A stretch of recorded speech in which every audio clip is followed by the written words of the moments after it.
नमस्कार मंडळी. तर आज माझी पहिली रेसिपीची सुरुवात आहे. तर या पहिल्या रेसिपीची सुरुवात म्हटलं की स्वामींना नैवेद्य करूनच करूया. तर श्री स्वामी समर्थ. माझ्या पहिल्या रेसिपीला सुरुवात करत आहे. तर ही पहिली रेसिपी बनवण्यासाठी मी इथे घेतलेल्या आहेत शेवया, ड्रायफ्रूट्स आहेत, साखर घेतलेली आहे, विलायची घेतलेली आहे आणि दूध घेतलेलं आहे. तर विलायची, ड्रायफ्रूट्स तुम्ही तुमच्या आवडीनुसार कमी जास्त प्रमाणात करू शकता. तर चला तर मग आज आपण पहिल्या रेसिपीला सुरुवात करूया. माझ्या पहिल्या रेसिपीचं नाव आहे शेवयाची खीर. तर ती कशी करतात ते पाहूया. चला तर मग आपण शेवयाची खीर बनवूया. आता इथे मी कढई ठेवलेली आहे तापवण्यासाठी. त्याच्यामध्ये सर्वप्रथम आपण तूप घालूया.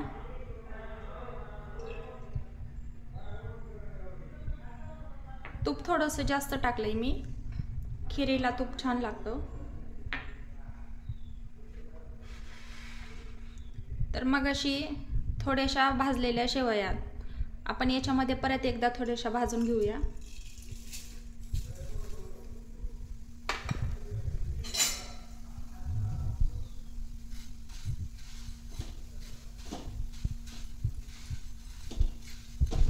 थोड्याशा गुलाबीसर होईपर्यंत त्या भाजायच्या आहे. पहा इकडे शेवया भाजत आहेत कमी गॅसवर.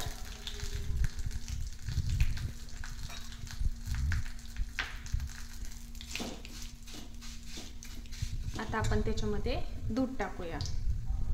ही रेसिपी एकदम सोपी आहे आणि एकदम पटकन होणारी आहे.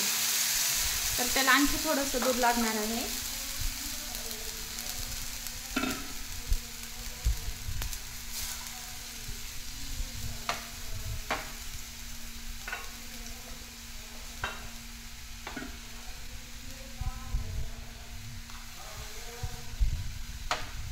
जेवढ्या क्वांटिटीमध्ये आपल्याला खीर बनवायची तेवढं दूध आपल्याला वापरायचंय.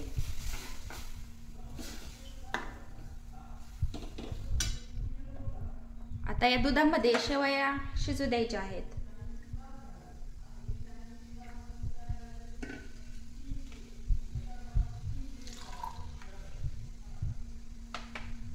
एवढ्या 1 कप शेवयासाठी मी 4 बाउल दूध टाकलेलं आहे. तुम्ही तुमच्या ह्याच्यानुसार दूध टाकू शकता, तुमच्या आवडीनुसार. आता शेवया शिजत असतानाच मग असे आपण जे ड्रायफ्रूट घेतले होते त्याची मी पावडर केलेली आहे. तर ती थोडीशी आपण त्याच्यामध्ये टाकूया. विलायची, काजू, बदाम टाकलेले आहेत.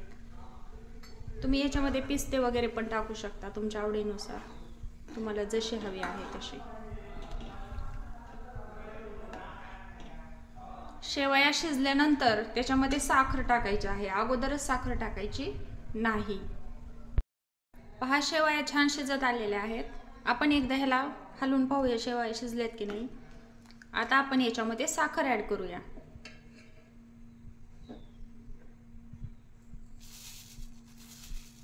साखर मी थोडी कमीच वापरलेली आहे. ज्यांना गोड आवडतं त्यांनी जास्त वापरली तरी चालेल. आमच्या घरामध्ये गोड जास्त आवडत नाही. थोडंसं कमी गोडच लागते, खीर छान लागते. थोडी जास्त साखर तुमच्या आवडीनुसार तुम्ही टाकली तरी चालेल. आता 5 मिनिट याला आणखी थोडंसं शिजू द्यायचं आहे साखर टाकल्यानंतर. पहा शेवयाची खीर मस्त शिजलेली आहे. आता ही आपण एका सर्विंग बाउलमध्ये काढून. पहा ही खीर मस्त शिजलेली आहे आणि ती मी एका बाउलमध्ये काढलेली आहे. तर मस्त ही झटपट रेसिपी तयार झालेली आहे. अगदी 10 मिनिटांमध्ये शेवयाची गोड खीर आपण बनवलेली आहे. तर अशाच नवीन नवीन रेसिपी पाहण्यासाठी माझ्या चॅनलला लाईक करा, शेअर करा आणि सबस्क्राईब करा.